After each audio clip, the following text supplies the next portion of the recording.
Les amis, nous y sommes. Dernière saison de The Walking Dead.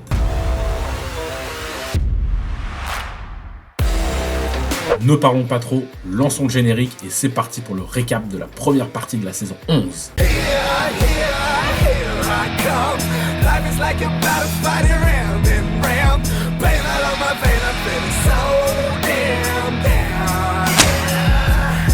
I think of the dead all the time.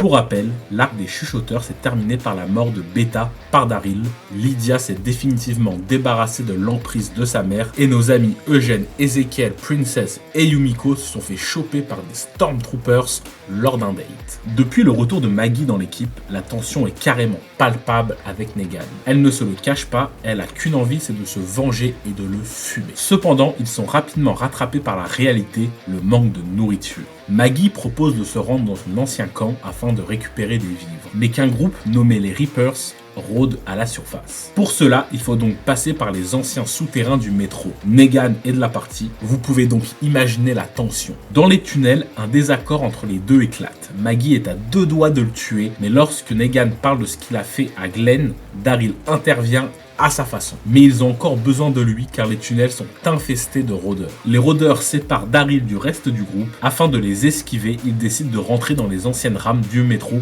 par le toit. Ils escaladent, Maggie qui passe en dernier est carrément en difficulté. Elle a besoin d'aide mais il reste que Negan. Il la regarde et la laisse seule se faire emmener par les rôdeurs. Mais elle arrive à s'en sortir en passant par-dessous les rames et rejoint le groupe. Elle est sacrément vénère et c'est normal, il l'a laissée pour morte. Mais il ne regrette pas ce qu'il a fait et il le dit. Car elle a littéralement dit il y a 2 minutes qu'elle voulait le tuer. Alors pourquoi lui sauver la vie? Ils arrivent à sortir du souterrain et continuent leur chemin. Du côté d'Eugène et les autres, nous découvrons qu'ils ont été arrêtés par une nouvelle communauté, le Commonwealth. Hello, I'm Lance Hornsby. Welcome to the Commonwealth. Ils sont interrogés un par un sur leur passé. Nous en apprenons donc plus sur le passé de nos personnages, comme Yumiko était avocate avant. Nous découvrons que c'est une communauté de plus de 50 000 personnes, structurée comme avant la pandémie, avec une armée, des métiers, une monnaie, des classes sociales, etc.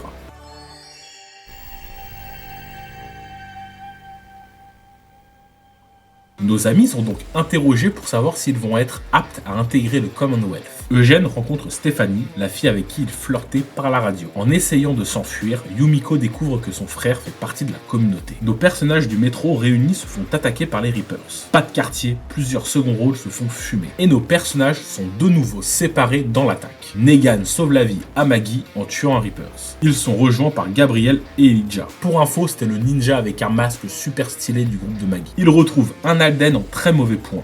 Il a été mordu. De vous à moi, ce n'est pas une très grande perte. Daryl, qui s'est retrouvé encore une fois seul, est à la recherche de Dog, son chien. Il le retrouve au pied d'un Reapers, mais pas n'importe lequel. Il enlève son masque et nous découvrons Léa, la fille avec qui il avait eu une romance lors de la saison 10. Et c'est également avec elle qu'il a trouvé Dog bébé, c'est pour cela que le chien l'écoute. Léa ramène Daryl au QG des Reapers afin de le faire intégrer. Cependant, il est rapidement testé, enfermé dans une cabane en feu avec Léa. Il arrive à s'en sortir et découvre le leader des Reapers, Pope, un ancien militaire qui a perdu la boule. Il se prend pour un élu de Dieu. Dans un épisode assez horrifique basé sur Connie et Virgile, nous découvrons que Connie a échappé de peu à la mort dans une maison hantée, occupée par des hommes mi-zombies, mi-gouloum du Seigneur des Anneaux. Par contre, lui Virgile finit par y passer. Connie retrouve le chemin pour Alexandria. Au Commonwealth, Yumiko retrouve son frère et Eugène continue de découvrir Stéphanie. Eugène souhaite contacter Alexandria par la radio, Stéphanie accepte de l'aider. Mais pour cela, il faut se faufiler dans la salle de la radio, mais elle est protégée par le Power Rangers orange nommé Mercer. Il faut donc faire diversion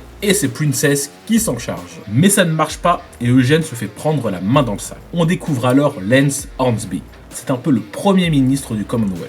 Eugène doit se faire pardonner par des travaux d'intérêt général, c'est-à-dire tuer du rôdeur. Daryl, lui, continue son process d'intégration des Reapers. Il doit maintenant torturer un homme, observé par Pop et d'autres Reapers. De retour avec Maggie, Negan, Gabriel et Elijah, ils se demandent que faire maintenant. Ils doivent alors retrouver Daryl et Negan lui veut juste rentrer vivant. Alors ils font un deal, ne pas s'entretuer avant d'avoir retrouvé Daryl et d'être rentrés. Ils décident alors d'utiliser une technique que Negan connaît très bien. Ils se déguisent en rôdeurs comme les chuchoteurs et fument tous les Reapers qui passent par là. Eugène et les autres continuent de tuer du rôdeur en masse au Commonwealth, comme punition de ne pas avoir respecté les règles. Maggie et Negan ont enfin une discussion sérieuse sur tout ce qui s'est passé. Il lui raconte tout ce qu'il a fait pour se faire pardonner depuis son départ, qu'il a changé et il sait que ça ne changera rien en sa colère qu'elle a envers lui. Eugène et Stéphanie, en plein nettoyage, tombent sur un couple d'ados en danger. Ils les sauvent, mais se font envoyer balader par le petit jeune. Eugène n'apprécie pas et lui fout une mordale. Mercer et Hornsby arrivent à ce moment-là. Nous découvrons qu'il vient de frapper le fils du maire du Commonwealth. Le maire ici, c'est un peu comme le président. Eugène est envoyé en prison. À Alexandria, c'est le déluge. Une tempête ravage tout. Judith et les autres enfants sont obligés de se réfugier au sous-sol, car des rôdeurs débarquent de partout. Au QG des Reapers, une horde débarque. Ils s'interrogent car elle se déplace de façon inhabituelle. Vous avez capté, Daryl propose de sortir pour l'éloigner. Pop approuve la stratégie, mais il envoie quelqu'un d'autre le faire, ce qui ne fonctionne pas. La nuit tombée, il décide de bombarder la horde. Nous savons, vous savez, même Daryl le sait que cette horde est guidée par Maggie et Negan déguisés en chuchoteurs. Alors Daryl surveille qu'aucune mine ou autre explosion ne touche ses amis. Nous découvrons alors l'arme de défense des Reapers, une machine à feu d'artifice. Oui, je sais, c'est ridicule.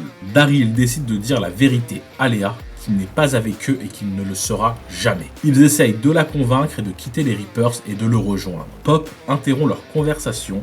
Il veut allumer la machine, mais Léa l'interrompt car des membres des Reapers sont dehors. Ça risquerait de les tuer également. Pop s'en fout royal, car c'est le vœu de Dieu. Daryl sort ses couteaux et fonce par derrière sur Pop, mais Léa le fume avant. Daryl comprend rapidement qu'elle ne le rejoindra pas. Léa annonce à la radio la mort de Pop, mais charge Daryl du meurtre. Daryl prend la fuite et Léa allume le feu d'artifice. Fin de la première partie de la saison 11. Merci à tous d'avoir suivi cette vidéo. Pour ceux qui ne les ont pas encore vus, je vous mets le lien des précédents récaps dans la description. Et si vous voulez un récap d'un film ou d'une série en particulier, je vous invite à me le dire dans les commentaires. Merci par avance pour votre petit pouce bleu ou votre abonnement, ça aide fortement la chaîne à gagner en visibilité et ça contribue à son développement. Les 2 derniers récaps de The Walking Dead arrivent rapidement sur la chaîne, donc prenez soin de vous et à bientôt. Life is like a battle fighting round and round. Playing out on my vein, I'm feeling so damn.